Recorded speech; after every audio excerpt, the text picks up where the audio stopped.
বাতিজা তুই বলে তোমরা শাসি মারে বলে কইছ কাকারে আইবেল লাই কি বিষয় আইবেল কইছিলাম বলতে কাকা খামার তো মোটামুটি বয়লা মুরগির দিছি না খামার করছো যে এটা লই আই গতকাল চা খাইবে সময় হ্যাঁ। একটা মুরব্বি তিনটে চারিকা বসিয়ে রে করে এখন যে আশরাফুল ছেলেটা হেতে মানে চাইলে তো সকাই তো হাইতা মুরগির ফার্ম মানে এখানে বিভিন্ন কাঁচরা টাচরা থাকে কিন্তু উদ্যোক্তা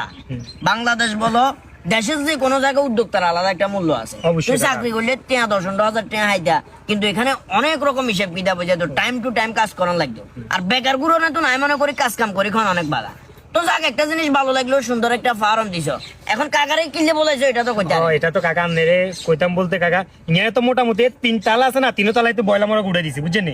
ওই নেসে যে 2 তালা যে 2টা দেখেন এই 2টা কতবার বন্যাতে একবার মানে মরকশ হয়ে গেছে এটা কিছু তুলন জানিস চিন্তা ভাবনা করিয়েছে ওই যে রাতা মরক যেগুলা এগুলা একবার উড়ে দিবি কি কোন